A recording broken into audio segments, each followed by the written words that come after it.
Live. Hi, and good morning. Hi, this is Angela Jordan Perry with Girlfriends' Guide to Homeschooling, and I am glad to finally get into a good routine where I shall be meeting with you live.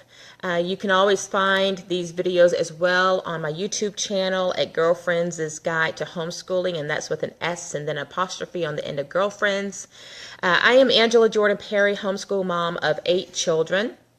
I've been homeschooling for 17 years here in United States, and I say that because I have some international friends who follow me as well here on Facebook.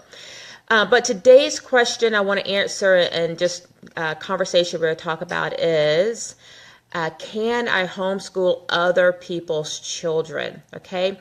Now, just to let you know, Girlfriends' Guide is a general group as it relates to homeschooling. So whereas my other YouTube channels, I speak specifically to the state in which I am in homeschooling in South Carolina.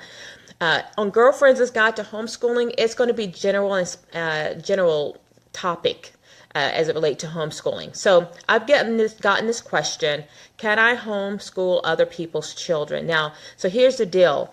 It really depends on what state and what country you're in, okay? In the United States, every state is governed with certain homeschooling laws.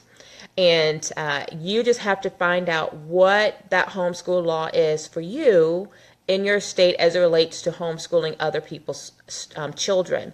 Now, I know in Georgia, they don't have strong laws for homeschooling. So basically, anyone can homeschool someone else's child. But you definitely want to know what that law says. In South Carolina, only the law states under option 3 laws. We have 3 options here in South Carolina. But the law states that a parent or guardian must do the homeschooling. Okay. Now, with that said, we do have tutors and we do have co-ops and that type of thing. But the main focus schooling happens from the parent or the guardian. Okay, so just keep that in mind. It just depends on what state you're in.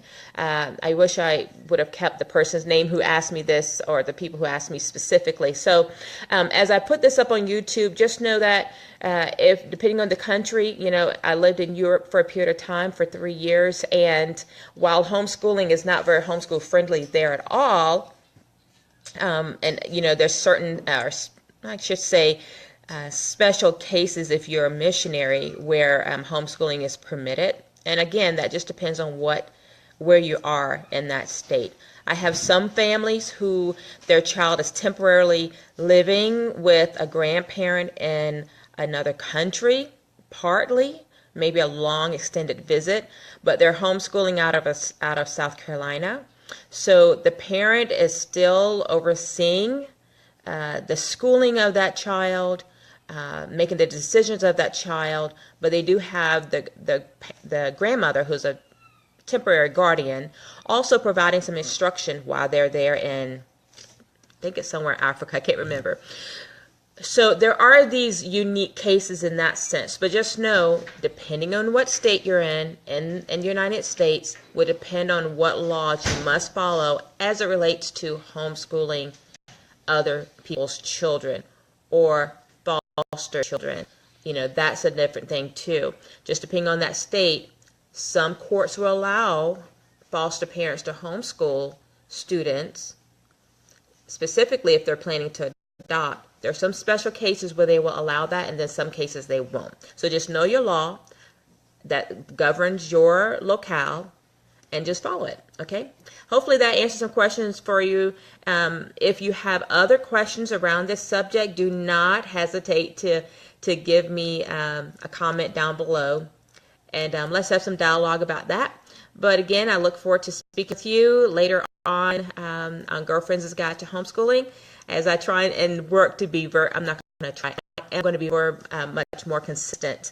Life happens, and you know how that goes. So anyway, it's been my delight to spend this time with you, girlfriends, and make it a good day. I pray all blessings upon you all. Have a good one. Bye-bye.